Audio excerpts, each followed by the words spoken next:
when it's Tuesday, it's the Raw Leadership Talk. Today we are glad to be here. Bringing to you the Raw Leadership Talk with Dr. Paul Kariuki joining us all the way from Durban, South Africa. I can assure you it's going to be an exciting year. Even as we discuss the topic of the day that I will introduce to you in a few minutes, I want to hope that you're ready for this wonderful discussion that we're going to have today. Where are you joining us from? It would be great to hear from you. Where are you joining us from? My name is Mugera. I'm your host, your coach, at the Africa Center for Public Speaking. Joining us today is Dr. Paul Kariuki from GDP, Durban, South Africa, Democracy Involvement Program. Glad to be here. You can also tune in and join us through on YouTube page of the Africa Center for Public Speaking on Facebook. Thank you. In a moment, we will begin our topic of the day. Remember, it is the Raw Leadership Talk. So we focus you on matters leadership. Focus you on matters leadership. Dr. Paul, how are you doing? I'm very blessed, sir. Glad to be here again to be discussing this important topic that we are going to be delving into today. I'm excited to be here. Wonderful. How is Durban, South Africa? Durban is nice, sunny, humid, and occasionally raining here and there, but generally great, peaceful, and very much on a celebratory mode because of I think we're excited in Durban when it is summer. We really do enjoy our sun, and we experience a lot of visitors in our city at this point in time. So it's really exciting at the moment in Durban. Wonderful. In a nutshell, the topic of the day, ladies and gentlemen, is workplace mentoring and its benefit. Workplace mentoring and its benefit. I don't know, Dr. Paul, in a nutshell, what is workplace mentoring? Maybe you need to just expound this to us, even as we begin. Yes, just as the title tells, workplace mentorship is simply a learning partnership between employers and employees for the purposes of sharing technical information, expertise, skills, ideas, concepts for the purposes of enhancing overall productivity of either employers or employees or of the organization in total, depending on where the mentorship is being focused into, and ultimately is to ensure that the productivity and the well-being of the organization, including of the employees, goes to another level. Another level may mean higher revenues, may mean more opportunities to trade, more opportunities to do greater partnerships that can create long-term sustainability of the organization and things along those lines. But they all require some level of investment in terms of internal skilling, meaning within the organization, and sometimes external skilling, meaning help from outside of the organizations where people are paired with mentors or coaches for them to be productive in whatever they do. Wonderful. There's been a lot of complaint today on employers complaining that most of the university graduates who are given a chance at the workplace seem to be half-baked. Do you think that the purpose of workplace mentorship is to really be able to enhance the skills of these graduates so that they can perform better at the workplace? Indeed, it is. The truth of the matter is that rarely do people leave institutions of higher learning with all that they need to know to make it work in the real world. You and I know, and others who have experienced the same thing, is sometimes the theoretical constructions that we enjoy at institutions of higher learning are completely different from what we experience in a very fast-paced and dynamic world that we're living in today. However, we cannot discard the importance of learning those theoretical concepts that we do have in institutions of learning, but those Mhm. must be balanced by exposure, in practical exposure in real world context, so that we can all be prepared to manage whatever comes our way with our expertise and the knowledge. And there is a lot of knowledge that needs to be gained at workplace that makes us better prepared to adapt to the changing environment. So, for example, as you correctly say, one of the Yes. difficulties right now from institutions of higher learning is that we're getting graduating graduates who most of them do not have the necessary requisite skill and knowledge to be able to Dr. perform. Paul, right there, maybe, right there. Why is it so? What is the importance of somebody going to school for 4 years, some for, let's say, 5 years, 6 years, and yet they come out without the necessary requisite skills to help them function at the workplace? And as you address workplace mentorship, maybe it's time for us also to address, is there a need for a change in the way we approach our educational system? Is there a need for now mentors to move just from the workplace to now move into universities to help prepare these students so that by the time they complete studies,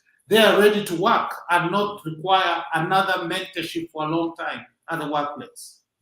That's very true. You actually picked up my parting shot, but because you brought it earlier, so I'm going just to discuss and say, yeah, there's so many reasons why the current systems of education in different places around the world, because it's not an African problem, it is not a Kenyan problem or South African problem, it's a global phenomenon where we're constantly seeing this throughput of graduates from different disciplines who are unable to fit in the world of work. Not necessarily sometimes it's because of skills and knowledge. It's also because they're also not prepared to handle the demands of a workplace.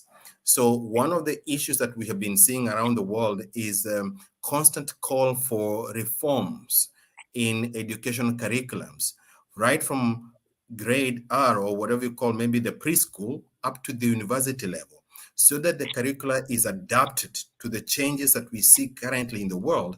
And that means there is also a level of innovation and creativity that needs to be brought into the education system. We in a few years ago, we used to see, for example, compulsory apprenticeship, that irrespective of the technical discipline that one is pursuing, there has to be amount of time that is reserved between the time they register and the time they graduate for in service somewhere along the path. That is no longer the case in most institutions. So people register from year one and graduate in year 4 or year 6 or year 7, depending on the degree they are pursuing, but have never been exposed to any practical experience. So the only thing they know is the institutional walls. They don't know how to Mhm. relate with people.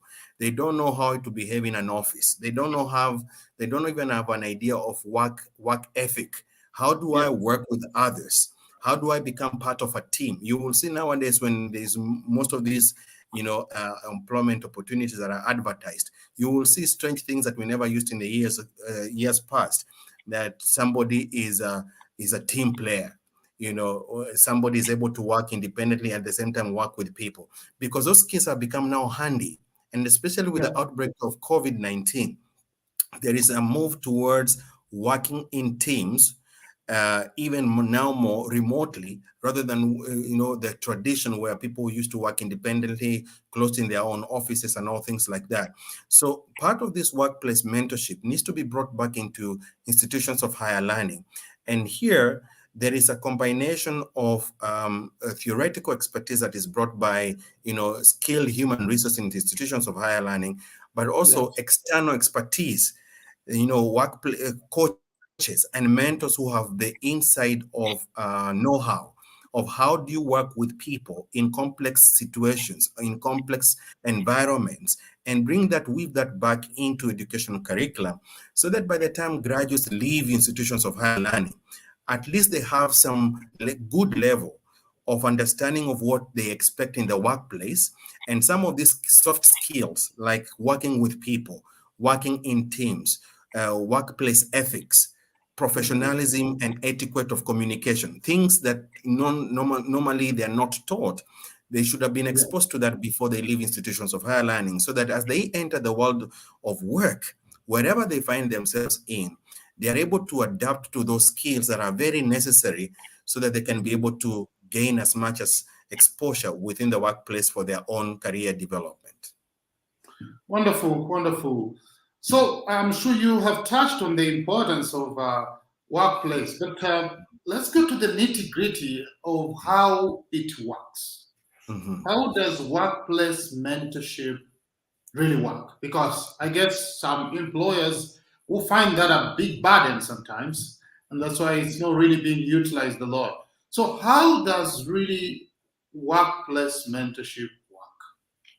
It firstly begins with establishing relationships, because we are talking about passing of skills, institutional knowledge, we're talking Mhm. about sharing of ideas and things like that that require human interaction in a very safe place and in safe Mhm. environment where people feel vulnerable but at the same time feel safe about it. So it begins Mhm. by firstly establishing relationships within an organization, and therefore that relationship becomes the defining culture of an organization, so that when individual employees interact with their employer or they interact among themselves, there is a sense of psychological safety, what I call psychological safety.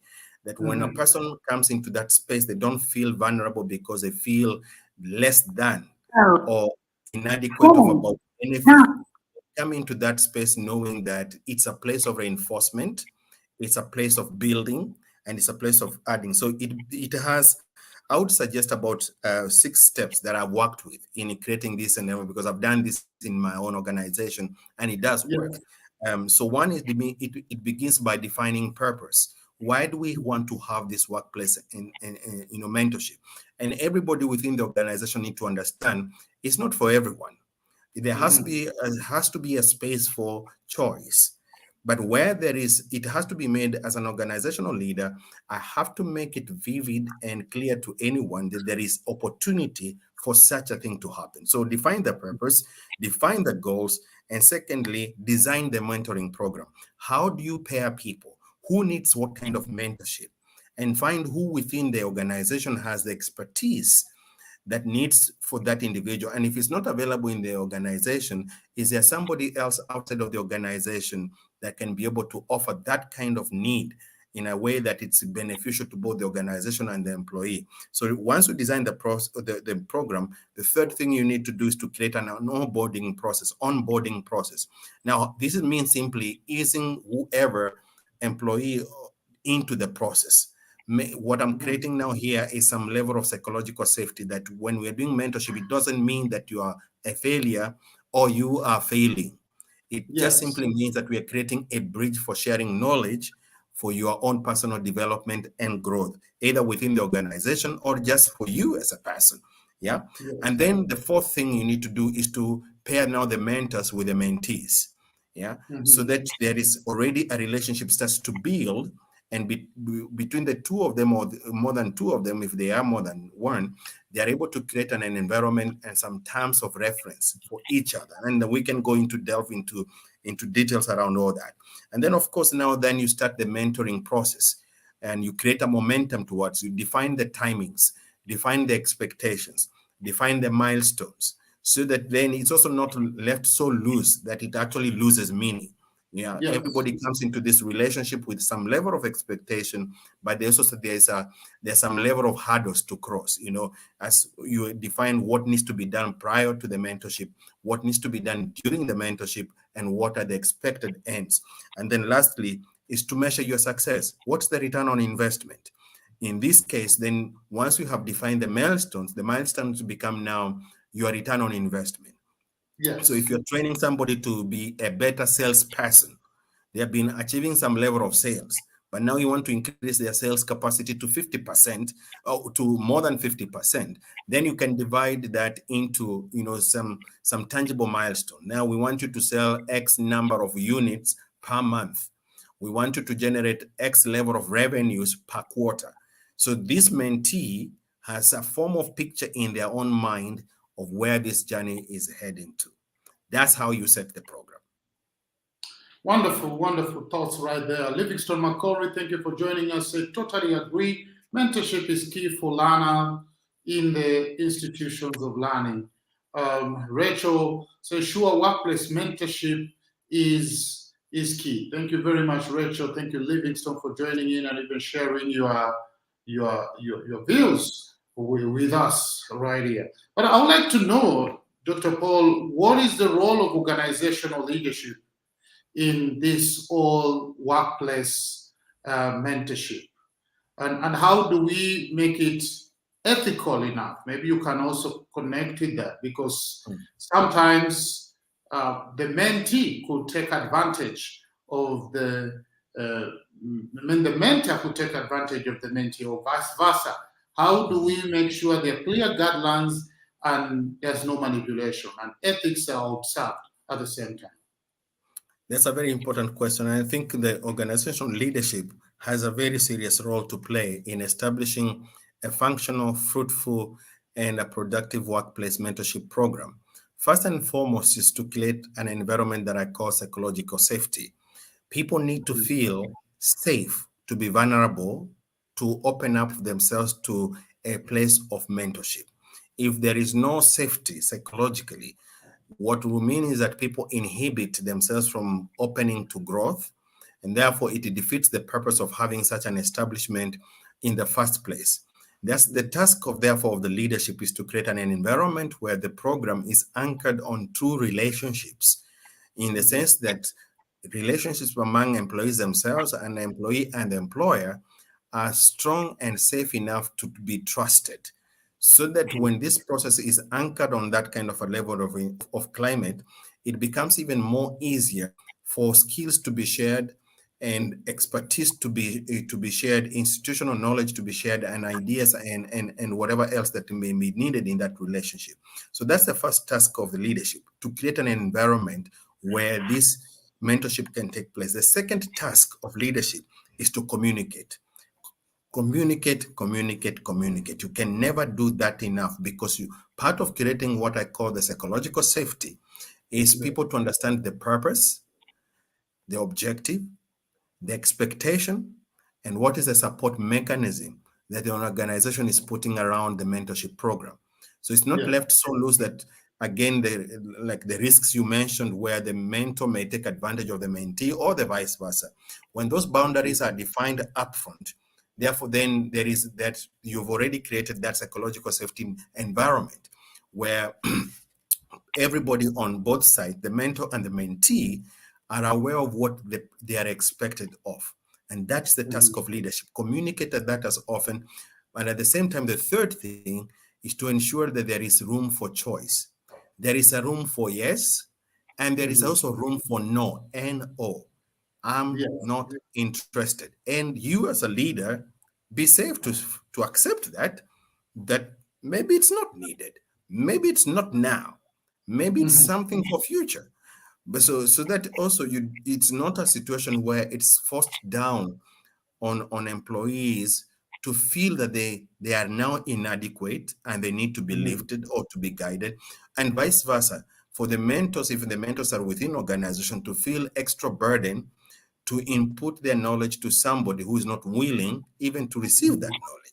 So there have to be room for, what I'm simply saying, there has to be room for negotiation and for conversation to arrive to a mutual agreement that I actually need this, or I do not need this for now, but I'm open to the possibility of being mentored, and so that I can improve my workplace, productivity or things along those lines. Wonderful thoughts as far as leadership and organizational mentorship is concerned. But maybe you may want to share with us, Dr. Paul, what are the benefits to the mentee, to the mentor, and at the same time to the organization. Maybe you can give us practical examples of benefits even in your own organization. What have been the open benefits that you can see as a result of the workplace mentorship program? I will highlight three for each of the categories. So on the part of the mentee, I've seen high levels of productivity, especially when they know that they are trusted to do what they are expected to do. Most often, they even exceed my own expectation, even their own. They find themselves doing things that they were fearful about before, and I find them also trying newer things without even being told to do them. And because the relationship has been created in an environment of safety, and also there is an element of confidence and trust, often you'll find the mentees doing more than expected and often beyond the duty of their responsibility, which is very important because normally you'd find people don't want to do things beyond what they're employed to do. But when you find there is level of satisfaction, people often want to do more than they're actually employed to do without asking for extra bucks, you know. Mhm. And so there is high levels of productivity, high levels of self-confidence, high levels of job satisfaction, which is a very important thing in a workplace today, especially after what COVID-19 has done. One of the bigger issues people are dealing with is mental health issues. And you know, any leader in any organization must be aware or Mhm. the context in which their employees are working in. And so job satisfaction is a big element towards, ensuring and ensuring that mentally your employees are at the right place and they're able Mhm. to engage with the context without fear of loss of a job or fear of being seen as if they are weak or fear Mhm. of the inadequate in terms of skills. On the part of the mentor, of course, the issue is to one has to improve their own communication skills. It's very difficult to pass on knowledge if you're not a communicator, you know. Yes. So because communication is two-way, you can be very good in what you do, but if you cannot communicate that knowledge to the next person in a way that they're able to use that information for them to be productive with it, then communication is not happening. So one of the benefits to the mentor is that one is affirmed I'm a communicator. I'm able to communicate my knowledge and my Yes. skill, and is able to be used by the other person. The other aspect of it, of course, is developing self-confidence as a mentor, because mentorship is Mhm. not easy. It sounds easy on paper, but it's a very powerful journey, and it has many twists and turns depending on the relationship between the mentor and the mentee. So the level Mhm. of confidence that I'm able to communicate and I'm able to work with a person is something else. And of course, one of the other things that I've seen as a mentor is the fulfillment at work. You know, people feel fulfilled when they see they have inputted knowledge in some level of organizational element, and they see that information yielding good results. The return on investment that I was talking about earlier. On the part of organization, of course, is to see overall productivity going up when both the mentor and the mentee are able to assimilate the information that they've been sharing and creating that supportive environment to see that whatever they have agreed upon has actually come to pass. The next thing, of course, is to see high levels of employee loyalty to the organization. When they are satisfied about what they are doing and they see there is appreciation and recognition, their loyalty to the company is at 100%. They will not be willing to be sidetracked, and they will not be in a situation where they want to cause harm to the organization. And of course, the other part is strengthening of the company culture. Where there is that environment, people don't want to leave that organization. They want to retire there. Mhm.